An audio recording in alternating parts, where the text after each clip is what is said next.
Será que a verdade espiritual é uma coisa que a gente recebe de uma vez só, prontinha? O Espiritismo, na verdade, propõe uma ideia bem diferente, a de uma revelação que acontece em etapas. É como se a humanidade estivesse numa grande escola, sabe? Aprendendo uma lição de cada vez. É sobre essa jornada que a gente vai conversar hoje. E essa ideia já nos leva a uma pergunta fundamental, né? O entendimento espiritual é um destino? Um ponto final onde a gente chega e pronto, acabou? Ou será que é uma jornada, uma caminhada que nunca termina? Pelo que a gente vai ver aqui, tudo indica que é, sem dúvida, uma jornada contínua. Então, de acordo com a doutrina espírita, essa grande jornada tem 3 marcos principais. Primeiro, a gente tem Moisés, com a lei da justiça. Depois, um passo adiante, vem Jesus com a lei do amor. E por fim, o Espiritismo, que se apresenta como o Consolador Prometido.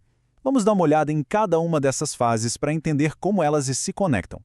Bom, então vamos começar pelo começo, né? Pela primeira grande revelação. A gente está falando de Moisés, essa figura que basicamente lançou as bases do monoteísmo e de toda a moralidade do mundo ocidental.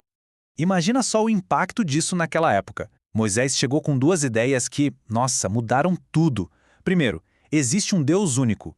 E segundo, existe um código de conduta claro para todo mundo, a lei da justiça, que ficou famosa nos 10 mandamentos. Isso foi o alicerce, a base moral que a civilização precisava para poder seguir em frente. Ok, aí a gente avança para a segunda grande revelação. E o ponto aqui é super importante. Ela não vem para apagar a primeira, de jeito nenhum. Ela vem para aprimorar. Com Jesus, a lei não é jogada fora, mas sim elevada a um outro nível, ganhando um sentido muito mais profundo.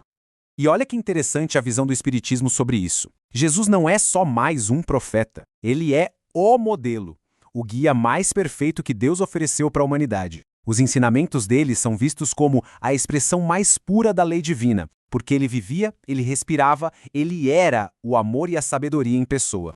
E é aqui que está a genialidade da mensagem dele, né? Olha essa citação. Jesus pega toda aquela lei de Moisés, que era mais complexa, e resume tudo em 2 pontos que não se separam. Amar a Deus acima de tudo e amar o próximo como a si mesmo. Pronto. A justiça, que era o foco antes, agora dá espaço para o amor que passa a ser o motor de tudo. Mas aí fica uma pergunta no ar, uma coisa que faz a gente pensar. Se os ensinamentos de Jesus eram a plenitude, a revelação máxima, porque ele mesmo disse que tinha muito mais coisa para falar, mas que o pessoal da época ainda não ia conseguir entender, não ia suportar.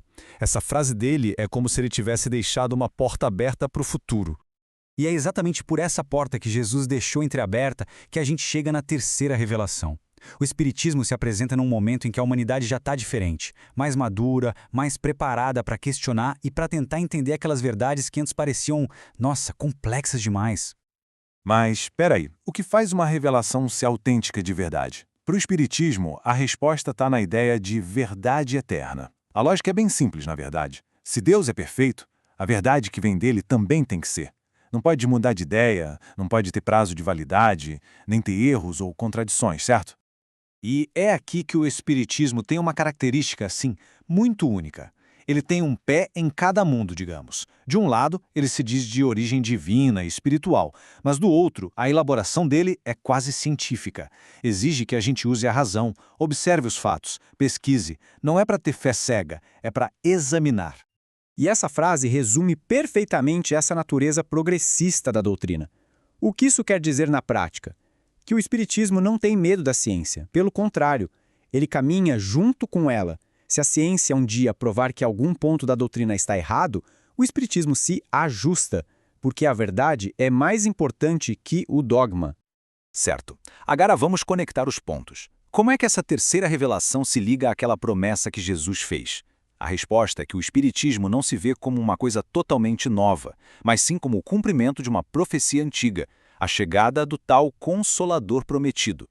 Lembra daquela promessa de Jesus de que viria um Consolador, o Espírito de verdade, para ensinar todas as coisas? Então, o Espiritismo se apresenta justamente como esse Espírito de verdade.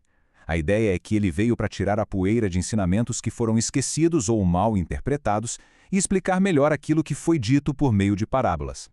Mas por que essa palavra consolador? Porque ele traz um consolo real. Entende? Traz respostas que acalmam o coração. Ele busca dar uma causa justa e um fim útil para todo o sofrimento. Responde aquelas perguntas gigantes que todo mundo se faz. De onde a gente veio? Para onde a gente vai? E talvez o mais importante, ele traz provas da imortalidade da alma, estabelecendo consequências claras para o bem e para o mal. Isso dá uma certeza, uma calma, uma confiança para seguir em frente. Para a gente conseguir visualizar melhor essa jornada de milênios, vamos usar uma analogia, uma comparação. Imagina que a evolução da humanidade é como a construção de um prédio, um edifício gigantesco. Cada uma dessas revelações é uma etapa fundamental nessa construção. Primeiro, chega Moisés. Ele é o responsável pela fundação. A lei da justiça que ele trouxe é o alicerce de concreto, a base sólida, super resistente, sem a qual nada poderia ser construído em cima. É o começo de tudo. Aí, com a fundação pronta, vem Jesus. Ele é o grande arquiteto.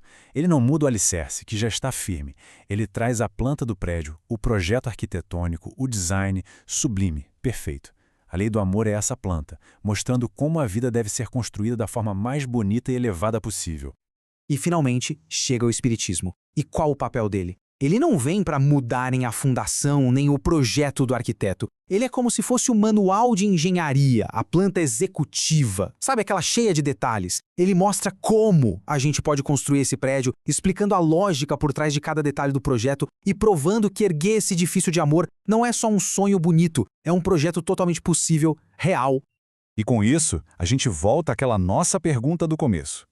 Se o conhecimento é essa jornada que não para, se a revelação é progressiva, a questão que fica no ar não é só sobre o futuro da humanidade, mas sobre a jornada de cada um.